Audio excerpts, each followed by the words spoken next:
নমস্কার সুপ্রিয় দ্বাদশ শ্রেণীর শিক্ষার্থী বন্ধুরা, তোমরা সবাই কেমন রয়েছো? আশা করি প্রত্যেকে খুব ভালো রয়েছো। আমি তোমাদের সঙ্গে শুভজিৎ স্যার আজকে তোমাদেরকে স্বাগত জানাচ্ছি তোমাদের প্রিয় চ্যানেল লাভ ফর নলেজের পক্ষ থেকে। বন্ধুরা, আজকে তোমাদের সঙ্গে আলোচনা করব উচ্চ মাধ্যমিক বাংলা সাহিত্যের ইতিহাসের একটি অতি গুরুত্বপূর্ণ 5 নম্বরের বড় প্রশ্নের উত্তর নিয়ে। আজকে আমরা বাঙালির যে ক্রীড়া সংস্কৃতির ইতিহাস, মানে বাঙালির যে ক্রীড়া সংস্কৃতি রয়েছে সেখান থেকে একটা মোস্ট ইম্পর্টেন্ট প্রশ্ন উত্তর আলোচনা করব।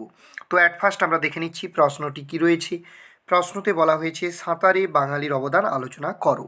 অবশ্যই আমরা এই প্রশ্নটির উত্তর দেখে নেব। তার পূর্বে তোমরা যারা এখনও আমাদের চ্যানেলের সঙ্গে যুক্ত হওনি, অবশ্যই চ্যানেলটি সাবস্ক্রাইব করে আমাদের চ্যানেলের সঙ্গে যুক্ত হয়ে যাও। সেই সঙ্গে আমাদের চ্যানেলের ভিডিওগুলো যদি ভালো লাগে তাহলে অবশ্যই লাইক করো এবং শেয়ার করো তোমার প্রিয় বন্ধুবান্ধবীদের সঙ্গে। শুরু করছি আজকের আলোচনা সাঁতারে বাঙালির অবদান নিয়ে। তো কী বলা হয়েছে দেখো, ভারতবর্ষে প্রাতিষ্ঠানিক উদ্যোগে সাঁতার প্রশিক্ষণ শুরু হয় 1913 সালে। এই বছরই কলকাতার কলেজ স্কোয়ারে প্রথম সুইমিং ক্লাব প্রতিষ্ঠিত হয়েছিল।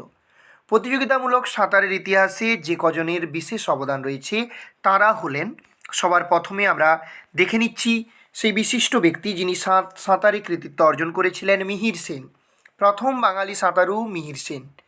আইন পাস করে তিনি 1950 সালে ইংল্যান্ডের উদ্দেশ্যে রওনা হন। ইংল্যান্ডে থাকাকালীন একটি দৈনিক পত্রিকায় একজন মার্কিন মহিলার ইংলিশ চ্যানেল অতিক্রম করার খবর পড়ে তিনি অনুপ্রাণিত হন। তার নিজের দেশের জন্য এই সম্মান অর্জন করার বাসনায় তিনি সাঁতার শিখতে শুরু করেন। 1958 সালের 27 সেপ্টেম্বর প্রথম ভারতীয় হিসেবে তিনি ইংলিশ চ্যানেল পার করেন।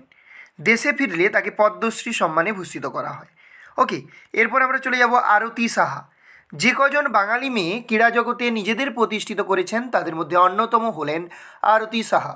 1945 সাল থেকে তিনি প্রতিযোগিতামূলক সাঁতারে সাফল্য পেতে থাকেন। 1951 সাল পর্যন্ত মোট 22 বার তিনি রাজ্য চ্যাম্পিয়ন হন। অবশেষে 1959 সালে তিনি সাফল্যের সঙ্গে ইংলিশ চ্যানেল জয় করে ভারতের মুখ উজ্জ্বল করেন। অর্থাৎ প্রথম মহিলা ভারতীয় হিসেবে ইংলিশ চ্যানেল পার করেছিলেন কে বা পার হয়েছিলেন কে? আরতি সাহা। ওকে, চলে যাব পরের যে বিশিষ্ট ব্যক্তি রয়েছেন, বুলা চৌধুরী। অপর একজন স্বনামধন্য বাঙালি সাঁতারু হলেন বুলা চৌধুরী। তিনি 9 বছর বয়সে প্রথম জাতীয় প্রতিযোগিতায় নেমে 6টি বিভাগে 6টি স্বর্ণপদক জেতেন। 1991 সালে তিনি সাউথ এশিয়ান ফেডারেশন গেমসে 6টি সোনা জেতেন। 1989 সালে তিনি ইংলিশ চ্যানেল পার হন। ওকে, তারপরে কি বলা হয়েছে দেখো, অন্যান্য প্রথিত যশা বাঙালি সাঁতারুদের মধ্যে প্রশান্ত কর্মকারের নাম বিশেষভাবে উল্লেখযোগ্য। তিনি একজন ভারতীয় প্যারা অলিম্পিয়ান ছিলেন।